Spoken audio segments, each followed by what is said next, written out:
The Diocese of Buffalo has embraced secrecy, and that secrecy has bred shame. It's really a torturous type of thing. The time for thinking about doing the right thing is done. It's now time to actually do the right thing. The diocese has this knowledge. They could and should protect children now and in the future, and they should do so. You've been here for a few years now. 5.5. Yeah. Why have you never released these names to the public? There are many reasons for that. That's the policy I inherited. The head of the Buffalo Catholic Diocese releasing the names of local priests this morning, priests who were removed from the ministry because of credible child sex abuse allegations. There are 42 names on the list. This move reverses 5 decades of secrecy. The Buffalo Diocese has placed this active priest, Father Dennis Ryder, on administrative leave as it looks into allegations of child sex abuse. Wednesday, the diocese said 3 of its priests were guilty of abuse. 4 others would be newly investigated. He was thought of as a god. He was thought of as, do no wrong. The tentacles of that pedophile have touched every part of my life, my being. While the clergy sexual abuse scandal in the Diocese of Buffalo exploded on his watch, Buffalo Bishop Richard Malone has claimed to be different from the bishops before him who covered up the abuse. That's a situation I have inherited. Well, of course, this all predates my arrival in the diocese. I don't know all those details. We have been going about this whole thing when an allegation comes in an entirely different way than it was done in decades past. But hundreds of internal church documents obtained by 7 Eyewitness News show that in the case of one priest, Bishop Malone not only returned that priest to ministry after a previous bishop removed him, but ignored 3 new allegations against that priest, misled others about that priest's history, and repeatedly put him around young people, despite clear warnings from parents. The 7 Eyewitness News I-Team has produced dozens of stories on the more than 80 priests and nuns who have been accused of sexual misconduct in the last 6 months. The stories have given voice to victims, but they've also exposed a pattern of how the Catholic Church in Buffalo treats allegations of sexual abuse. In 2011, Father Art Smith caused a controversy at St. Mary of the Lake School in Hamburg when he sent a Facebook message using the words "love you" to an 8th grade boy. The boy's mother, along with St. Mary's principal Christine Hyder, took their concerns to the diocese, saying in an internal memo that Smith was known by students as the Creeper and showed signs of grooming and stalking the young boy. Hyder, the principal, wanted him gone from the school and met with Auxiliary Bishop Edward Grosch, who today plays a key role in the church's response to the abuse crisis. Hyder said Grosch got up from his seat and said of Father Smith, quote, "I thought he was better." Edward Kimmick, who was Bishop of Buffalo during that time, suspended Smith from the parish, announcing that Smith was taking a medical leave. Hyder declined to be interviewed for this story. But according to the principal, Father Smith refused to stay away from the school, showing up outside a classroom in March 2012. The principal fired off a letter to the diocese saying, "This man is a predator and a groomer of young children. Something needs to be done. As school principal, I feel the students in grade 8 have been injured and troubled by the actions of this man more than originally thought. But if Smith's career looked to be in jeopardy then, it would soon get a resurrection, with the arrival of a new bishop in Buffalo in August 2012. Tonight, Buffalo officially has a new Catholic bishop. Bishop Malone is now the 14th Catholic bishop of Buffalo. Father Art Smith began making inroads with new Bishop Richard Malone immediately, writing him a letter from a church-run treatment center for priests in Philadelphia, where the Buffalo Diocese sent him for rehabilitation after the incident with the 8th grade boy. "I would like to attend your installation as my new bishop," Smith wrote, requesting a meeting with Malone to talk about, quote, "the progress I have made and the skills I am learning." Later, in a diocesan communication obtained by the I-Team, Smith described the Facebook contact with the student as, quote, "inappropriate," but said he honestly believed it to be innocent and friendly. Diocesan attorney Terry Connors wrote that, quote, "Father Art is minimizing the Facebook incident." But in November 2012, Bishop Malone returned Smith to ministry and what he would describe as a, quote, "lower profile position as chaplain of Brothers of Mercy Nursing Home in Clarence. Smith wrote to Bishop Malone a month later saying, "Thank you kindly for redeeming me and giving some life back to me." In 2013, Smith heard confessions at the diocese's annual Catholic Youth Conference at the Adams Mark Hotel, which left Hyder, the principal at St. Mary's, incredulous. In 2 letters to Bishop Malone, she wrote, If a teacher would have been grooming children and had inappropriate relations with a minor, they would have been fired and lost their license to teach. Yet a priest that has a history of inappropriate contact with the youth was among the youth ministering the sacrament of reconciliation. Malone wrote back to her and stressed that he assigned Smith to Brothers of Mercy because it was a, quote, lower profile position in the diocese, and because the incident with the 8th grader was not technically a violation of the American bishop's zero tolerance policy adopted in 2002. But if Bishop Malone thought that Father Art Smith could do no harm to young people at a nursing home for the elderly, he would be proven wrong yet again. In October 2013, the regional superior of the Brothers of Mercy wrote to Bishop Malone to report that Smith had somehow found 2 young men at the nursing home and had inappropriately touched them both. One man, aged 19, worked in the dietary department and reported inappropriate remarks and touching. The other, a 25-year-old seminarian, reported inappropriate touching in the sacristy after Mass. We were willing to take a chance with Father Art, the superior of the Brothers of Mercy wrote to Bishop Malone, but due to his inappropriate conduct with employees, we must terminate Father Smith's work on our campus. At that point, the bishop pushed Smith to go back to the treatment center in Philadelphia, but records show he initially refused. "Just get rid of me," Smith wrote to the bishop in an email obtained by the I-Team. "Destroy me. I will not subject myself to that torture again." Privately, the bishop wrote to his advisors, "This response shows the depth and gravity of Art's issues. If we cannot convince Art to go to St. John Vianney, the treatment center, he will be placed on the list of unassignable priests." Meanwhile, Father Smith in August 2014 wrote a letter to Pope Francis, where he casted himself as a victim and again said he served for 42 years without incident. "My canon lawyer says that there is absolutely no foundation for the way the Church has treated me," he wrote to the Holy Father. Later, in an email to one of Malone's aides, he mentioned that he has retained both civil and canon lawyers, and wrote, "They know I was done a severe injustice." Documents show Bishop Malone asked Smith to honor their gentleman's agreement that he not wear clerical garb, offer sacraments, or say Mass publicly. When the sexual abuse crisis exploded in Buffalo earlier this year, Malone said the protocol on abusive priests was clear. And sometimes in the past, and we know this is a mistake now, the verdict would be they can return to ministry. We would never do that now. What he didn't say then is that in May 2015, despite documented allegations of Smith's behavior, documents show he met with the embattled priest to discuss the possibility of beginning to reintegrate your priestly ministry in the Diocese of Buffalo. Despite the priest's history, Malone granted Smith permission to administer the Eucharist and to hear confessions. In another letter, he offered him, "My gratitude for your service to our diocese," as you assist various priests in local parishes. Meanwhile, Smith's letter to Rome had worked its way through the Vatican, which wanted an explanation from Bishop Malone. In a 2015 letter to the Vatican's investigative agency, Bishop Malone was on the defensive, saying he had good reason to hold Smith from ministry because of Smith's grooming of the young boy and the fact that he checked himself out of the treatment center after only a day. "Under my watch as diocesan bishop," Malone wrote, contrary to what Father Smith stated in his letter, he once again faced boundary issues. He mentioned the 8th grader from Hamburg and the 2 men Smith reportedly touched at Brothers of Mercy. Then the bishop revealed 2 more encounters by Smith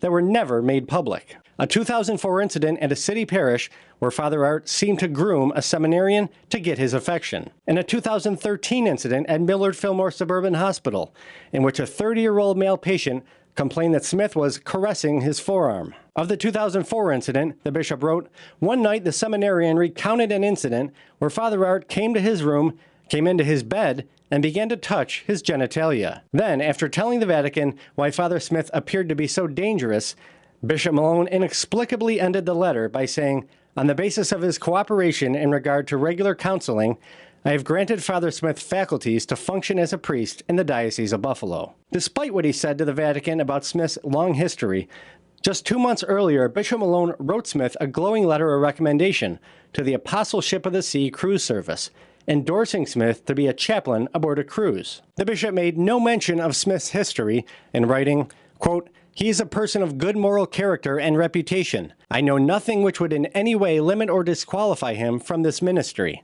I am unaware of anything in his background which would render him unsuitable to work with minor children."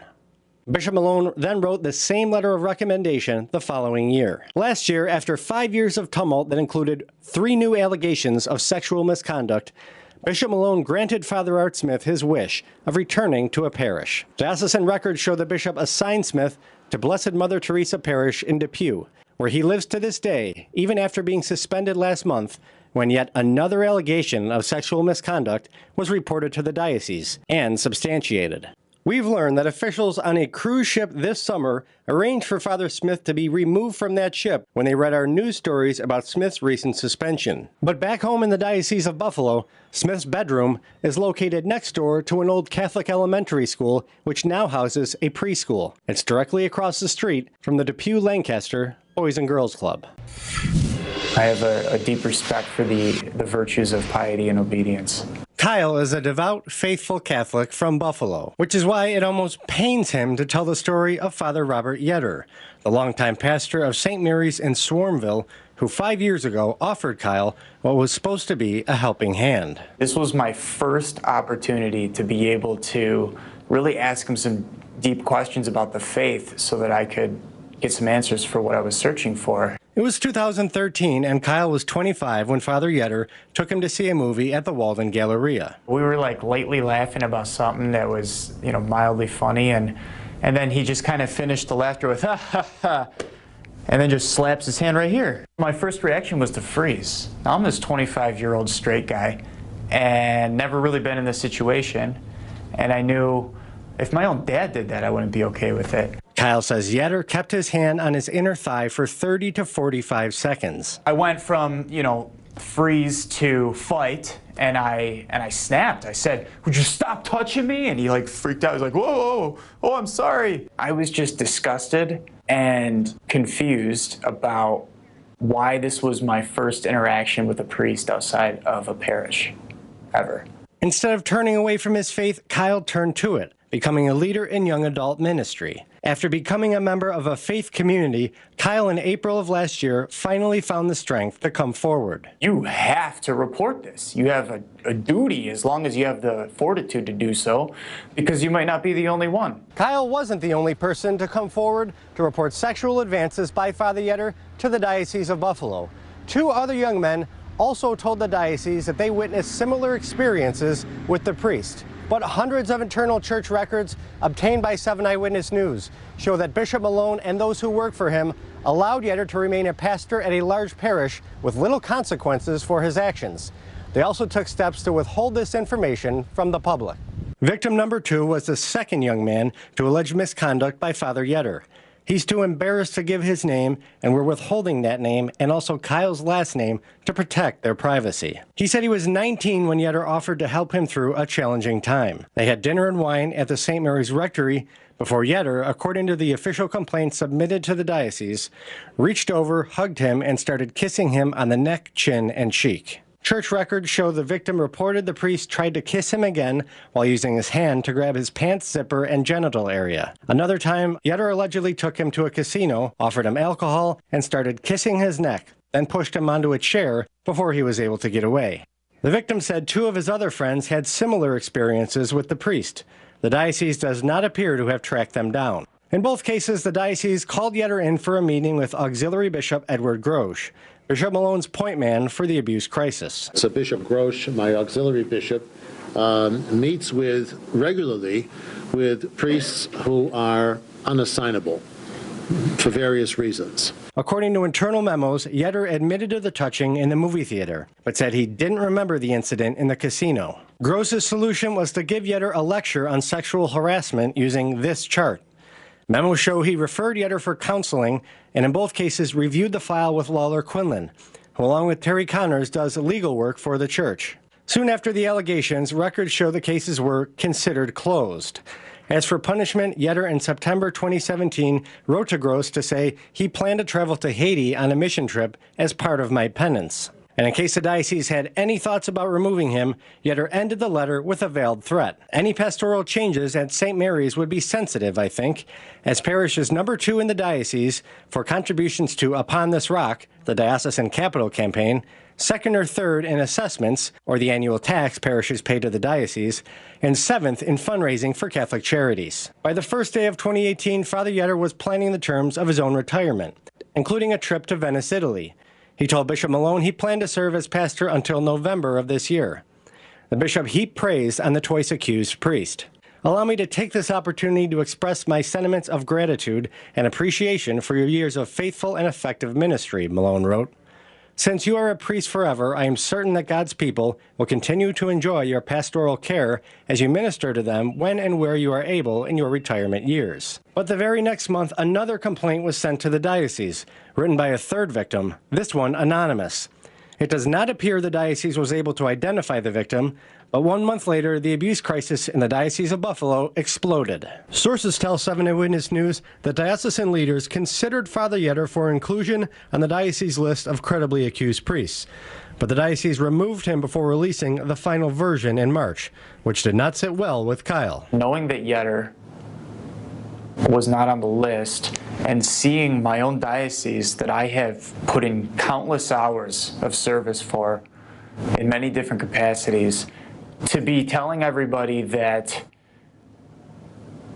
this stuff, the priest, the abuse, is a thing of the past, that everybody on this list is no longer in active ministry or deceased, that this is a problem of yesterday. How do you even do that when they know and they have documentation that people like me had gone through what I had gone through? One possibility is that the church treats cases like Kyle's and that of victim number 2 differently because both men were over the age of 18 and therefore did not technically fall under this charter written by American bishops in 2002 to deal with sexual abuse. Even though it was by another man who made a vow to God, who is 50 years older than me, that doesn't have to be reported, apparently. If I did that in my job, I'd lose my job. I'd potentially be facing jail time on the first incident, period. In Buffalo, these cases are handled by the Diocesan Review Board, a group of mostly lay Catholics who are appointed by the diocese. Church Attorney Quinlan, in an email, gave Bishop Malone some insight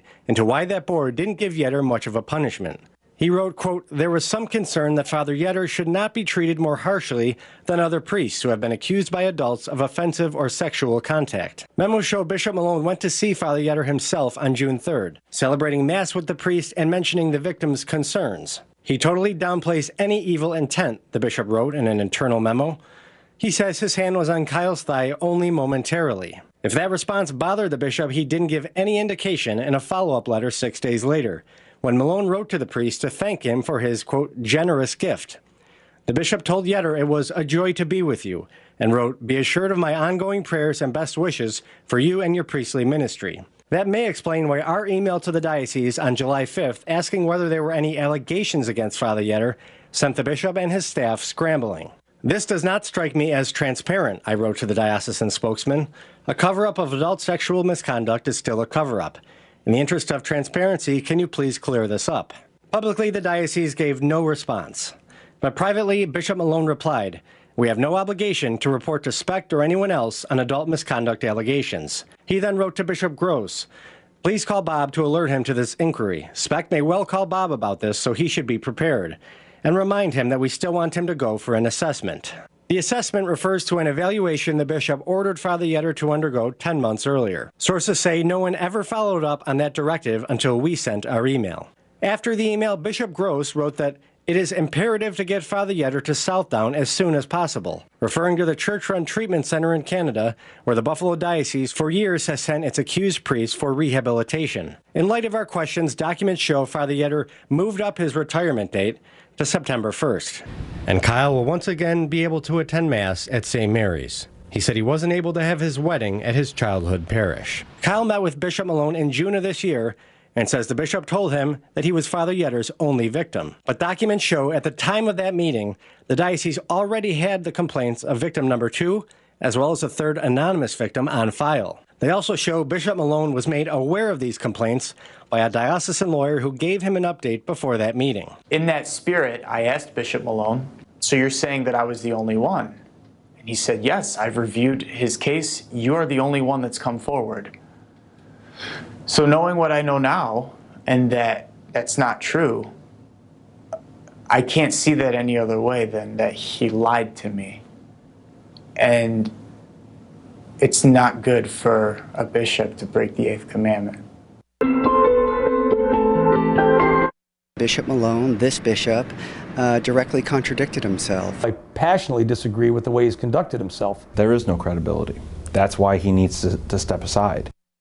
Tonight, calls for the resignation of Bishop Richard Malone are growing as outrage over the sex abuse scandal in Buffalo and the diocese reaches a boiling point. I think the evidence provided by your report with documentation is very clear and very compelling. Bishop Malone knowingly and repeatedly put people in the Catholic Church, and in particular children, in harm's way when he decided to protect a group of predators instead of trying to help a group of victims. The people who are supposed to be protecting the most innocent people of our diocese appeared to be, from your reporting, complicit in a cover-up.